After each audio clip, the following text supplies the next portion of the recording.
Tema 3 Tokoh dan penemuan. Subtema 2 Penemuan dan manfaatnya. Pembelajaran 4 sampai dengan 6. Pembelajaran 4 Tokoh dan penemuan. Kita masih fokus pada subtema 2, yaitu penemuan dan manfaatnya. Bagaimana materinya? Mari kita bahas bersama-sama. Pada pembelajaran ini ada dua muatan pelajaran, yaitu PPKN KD 3.2 atau 4.2, melaksanakan kewajiban dengan bertanggung jawab. Bahasa Indonesia KD 3.2 atau 4.2, kalimat efektif dalam teks eksplanasi. Oke, kita lanjut ke materi. Melaksanakan kewajiban dengan bertanggung jawab. Pada pertemuan sebelumnya, kamu telah belajar tentang penemu jam. Siapa itu? Ya, dia itu adalah August Morgan. Salah satu manfaat dari penemuan jam adalah membantu kita disiplin terhadap waktu. Bagaimana dengan kamu? Apakah kamu sudah disiplin waktu? Oke, mari untuk bisa mengetes kedisiplinan, kita belajar dengan membaca teks berikut ini.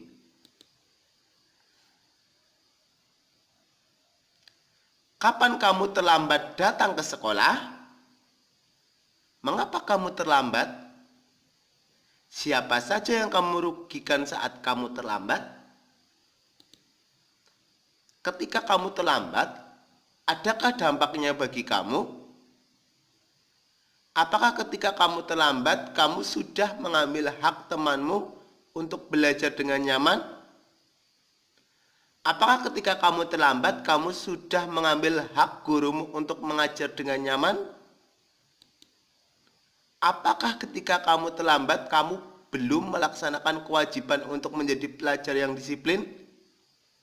Apakah yang menjadi rencanamu supaya kamu tidak terlambat lagi? Nah, ini untuk mengetes kewajiban kita. Salah satunya adalah ketika kita bersekolah. Kita pernah terlambat tidak? Biasanya ketika kita terlambat, itu pasti kita akan mengganggu teman ketika belajar. Mereka sedang asyik belajar, tiba-tiba kita datang, pastinya mereka akan terganggu karena perhatiannya fokus pada kita yang terlambat. Gurumu pasti juga iya. Gurunya akan terganggu ketika kamu datang terlambat. Gurunya sedang asik mengajar, tiba-tiba kamu datang, ya itu juga dampaknya merugikan mereka itu. Bagi kamu juga rugi, kamu pasti akan ketinggalan pelajaran. Ya, karena datang ke sekolah tepat waktu itu adalah kewajiban yang harus kita laksanakan. Jadi yang selama ini masih sekolah datang terlambat, untuk berusaha supaya tidak terlambat lagi. Misalnya yang bangunnya tadinya kesiangan, lebih awal lagi, diatur waktunya. Kita bisa pakai jam. Misalnya dari rumah kok pukul 6:30 berangkat, sampai sekolah jam 7 lebih, berarti kita berangkatnya harus lebih awal lagi. Oke ya, itu untuk menguji kita, apa kita pernah lambat atau tidak. Pasti sangat mengganggu ketika kita terlambat. Contoh melaksanakan kewajiban dengan bertanggung jawab. Di rumah membuang sampah di tempat sampah agar tidak mengganggu orang lain untuk menikmati kebersihan. Nanti melihat pemandangannya banyak sampah kan jadi tidak indah, tidak bersih. Orang lain akan merasa terganggu ketika kita membuang sampah sembarangan. Menghargai makanan juga. Yang kedua, di sekolah melaksanakan piket kelas sesuai tugas dan jadwalnya. Menjaga ketenangan saat membaca buku di perpustakaan, datang ke sekolah tepat waktu agar tidak mengganggu proses belajar mengajar seperti tadi ya. Terus di masyarakat menjaga saluran air di lingkungan dengan tidak membuang sampah di selokan. memahami aturan lalu lintas ketika menyeberang jalan. Ini juga sebetulnya masih banyak sekali contoh-contoh lainnya yang nanti anak-anak bisa cari lagi contoh-contohnya. Sekarang perhatikan gambar ya ini. Yang pertama itu gambar apa? Itu adalah gambar seorang anak perempuan berseragam sekolah membuang sampah sembarangan. Yang kedua, malas untuk belajar. Kalau yang ketiga, mereka sedang bekerja kelompok. Ya. Kira-kira gambar 1, 2, dan 3 mereka sudah melaksanakan kewajiban atau belum? Anak-anak bisa isi dalam tabel berikut. Nah, ini Pak Guru beri contoh 1 baris ya. Apakah kewajiban kita sebagai pelajar yang gambar 1 tadi harusnya membuang sampah di tempat sampah. Yang gambar 2 belajar dengan sungguh-sungguh. Gambar 3 belajar bersama teman kelompok dengan rukun, dengan bekerja sama. Nah, ini nanti ada pertanyaan lagi, apakah mereka sudah melaksanakan kewajiban sebagai pelajar? Yang gambar 1 apa, sudah apa belum? Gambar 2 sudah apa belum? Gambar 3 sudah apa belum? Dan seterusnya. Apa dampak bagi diri sendiri? Apakah dampak dari tindakan mereka bagi lingkungan? Apa dampak dari tindakan mereka bagi orang lain? Jelas misalnya membuang sampah ya. Membuang sampah sembarangan, mereka belum melaksanakan kewajiban sebagai seorang pelajar. Dampak bagi diri sendiri, ya nanti kita akan melanggar aturan. Kalau misalkan itu sudah ada di aturan sekolah, kita melanggar nanti dapat hukuman. Terus misalkan ketahuan orang nanti juga akan malu. Dampak bagi lingkungan, jelas lingkungan menjadi kotor, tidak bersih. Dampak bagi orang lain, mungkin saja nanti ketika ada orang lain yang sedang jalan bisa terpeleset oleh sampah yang kamu buang dan bisa mengganggu. Ini hanya salah satu contoh, nanti bisa diisi oleh anak-anak ya. Nah, ini contoh kewajiban pelajar, dampak jika tidak melaksanakan. Dampak itu akibat. Contohnya tadi, kewajiban belajar itu adalah mengerjakan tugas di sekolah. Dampaknya jika tidak mengerjakan tugas apa? Tidak mendapatkan nilai. Terus biasa saja nanti berdampak pada orang tua. Orang tua bisa dipanggil oleh gurunya karena anaknya tidak mengerjakan tugas. Kalimat efektif dalam teks eksplanasi, bahwa kalimat efektif itu kalimat yang mengungkapkan gagasan sehingga mudah dipahami. Ya, efektif itu berarti tidak menimbulkan makna ganda. Itu juga bisa. Contoh, hemat tidak menuliskan kata yang bermakna sama. Ini juga ciri-cirinya adalah hemat ya. Ciri-ciri kalimat efektif. Contoh, para tamu-tamu duduk di kursi. Para itu artinya apa? Para itu sudah artinya banyak. Jadi ketika kita memakai para, ya cukup tamu. Tapi kalau tidak, bisa tamu-tamu. Contohnya di sini yang di bawah. Efektif ini ya. Tamu-tamu duduk di kursi, jadi paranya hilang. Efektif lagi, para tamu duduk di kursi. Jadi tidak digabung para tamu-tamu duduk di kursi. Contoh lagi misalkan, silakan anak-anak maju ke depan. Itu juga tidak efektif. Karena maju otomatis ke depan, tidak usah ditambahi. Silakan anak-anak maju, itu sudah efektif. Ya, ini tentang kalimat efektif. Nanti tugas anak-anak adalah mencari kalimat yang tidak efektif dalam teks bacaan si kotak ajaib. Dicari kalimatnya. Ini ada 3 bacaan. Di buku tema juga ada. Ini karena sudah dipelajari pada pertemuan sebelumnya. Lalu nanti di sini tulislah kalimat yang tidak efektif dan kalimat efektifnya apa yang benar. Ya, nanti caranya seperti itu. Ada 3 bacaan, dibaca dengan teliti, dicari kalimat efektifnya apa, kalimat yang tidak efektifnya apa, lalu dituliskan perbaikannya yang efektif. Ini untuk bagian pertama. Ini yang kedua, nanti bisa diulang-ulang membacanya. Di buku tema juga sudah ada. Ya. Oke, kita lanjutkan. Ya, selesai untuk pembelajaran kali ini. Hari ini kita akan mempelajari tema 3, tokoh dan penemu, subtema 2, penemuan dan manfaatnya, pembelajaran kelima. Yang pertama kita akan mempelajari muatan IPS tentang pengaruh komputer dalam bidang pendidikan.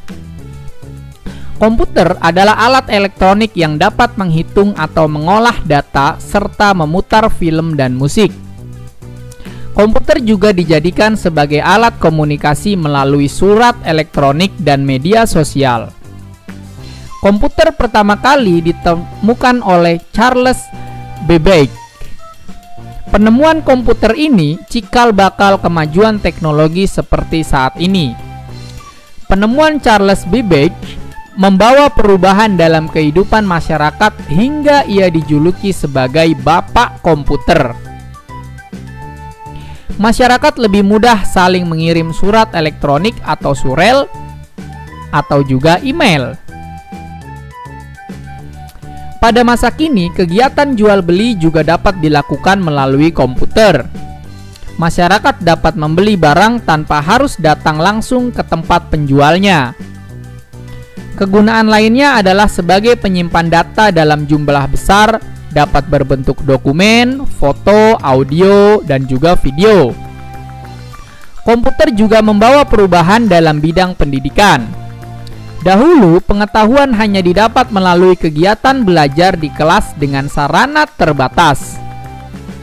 Kini, pengetahuan dapat diperoleh melalui jaringan internet yang ada pada komputer.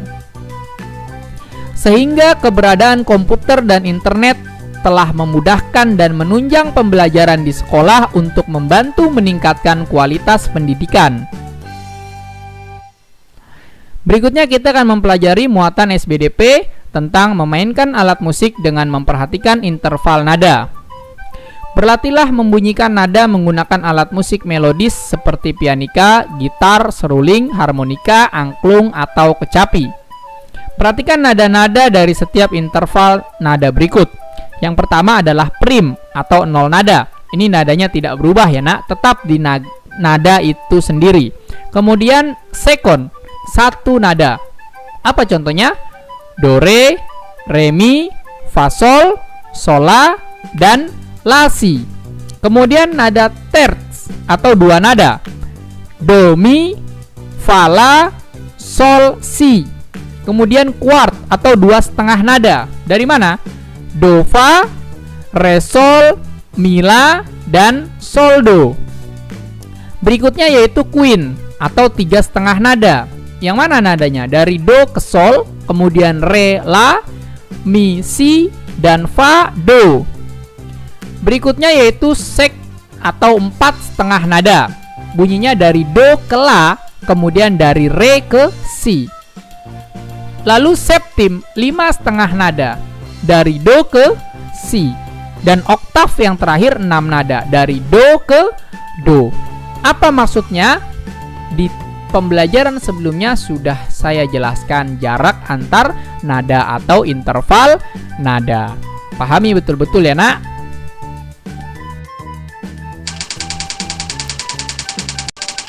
Tema 3, tokoh dan penemu. Subtema 2, penemuan dan manfaatnya, pembelajaran ke-6. Yang pertama kita akan mempelajari muatan bahasa Indonesia tentang menggunakan kata baku untuk menulis kalimat efektif. Kata-kata baku dapat ditemukan dalam Kamus Besar Bahasa Indonesia atau KBBI Misalnya kata zaman merupakan kata baku dari kata zaman. Sebelumnya, di tema sebelumnya saya sudah rekomendasikan aplikasi KBBI di handphone. Kalian bisa download di Play Store, yaitu KBBI edisi kelima. Kamu dapat menemukan kata baku dan tidak baku dalam sebuah teks eksplanasi. Perhatikan kata-kata berikut ini. Temukan kata tidak bakunya dalam teks berikut. Muhammad bin Musa al-Khawarizmi adalah seorang ahli dalam bidang matematika, astronomi, astrologi, dan geografi yang berasal dari Persia. Lahir sekitar tahun 780 di Khawarizm atau sekarang Khiva, Uzbekistan, dan wafat sekitar tahun 850 di Baghdad. Hampir sepanjang hidupnya ia bekerja sebagai dosen di sekolah kehormatan di Baghdad yang didirikan oleh Khalifah Bani Abbasiyah Al-Ma'mun. Tempat ia belajar ilmu alam dan matematika, termasuk mempelajari terjemahan manuskrip Sanskerta dan Yunani. Kontribusinya tidak hanya berdampak besar pada matematika, tapi juga dalam kebahasaan. Kata aljabar berasal dari kata al-jabr, satu dari dua operasi dalam matematika untuk menyelesaikan notasi kuadrat yang tercantum dalam bukunya. Kata algoritme dan algoritma diambil dari kata algorismi, latinisasi dari namanya. Namanya juga diserap dalam bahasa Spanyol, guarismo, dan dalam bahasa Portugis, algarismo bermakna digit. Perhatikan kata-kata dalam teks ini. Adakah kata yang tidak baku? Kemudian mari kita ubah. Dari paragraf pertama dulu, nak. Yang mana, nak? Kata dari geografi. Kata bakunya adalah apa, nak? Geografi tanpa huruf E di sini. Setelah G ini E-nya tidak ada. Ya, nak? Kemudian kata kedua, adakah kalian temukan? Di mana? Di sekolah. Coba perhatikan ini, nak. Ini harusnya disambung atau benar kita pisah? Ini disambung. Sudah benarkah? Belum. Kenapa? Karena ini di kata depan diikuti dengan kata tempat. Seharusnya penulisannya adalah dipisah. Kemudian yang ketiga, perhatikan. Adakah kata yang tidak baku lagi? Di kata mana? Operasi. Ini dia, operasi dalam matematika. Seharusnya ini yang betul kata bakunya ada. Apa? Kalian bisa cari di KBBI edisi kelima di handphone kalian.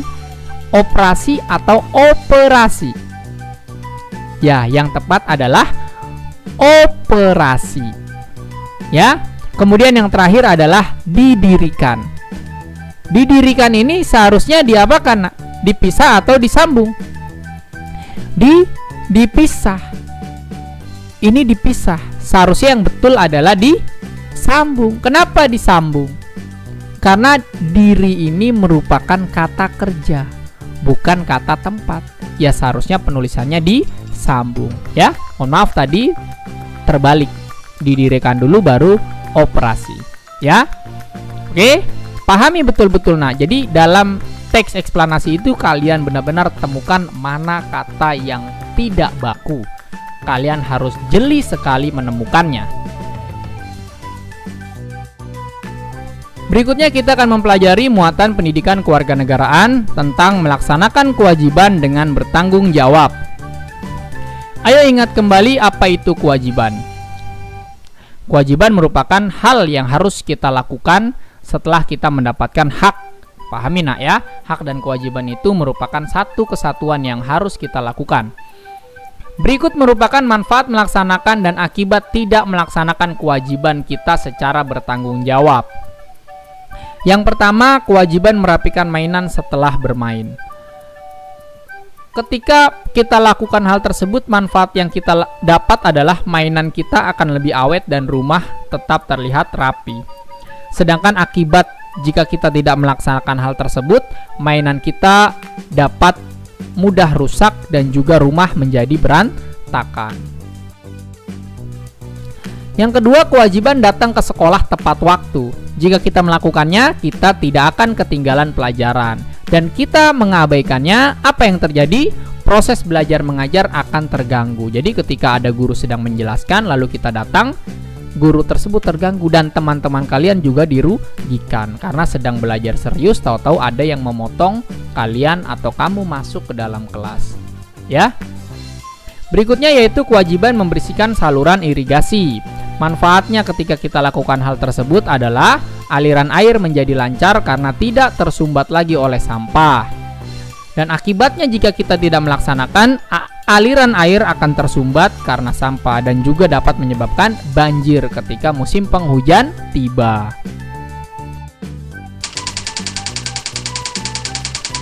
Terima kasih telah menyaksikan tayangan ini. Kurang lebihnya mohon maaf. Apabila tayangan ini kalian rasa bermanfaat, silakan bagikan kepada orang lain. Tetap jaga kesehatan. Wassalamualaikum warahmatullahi wabarakatuh.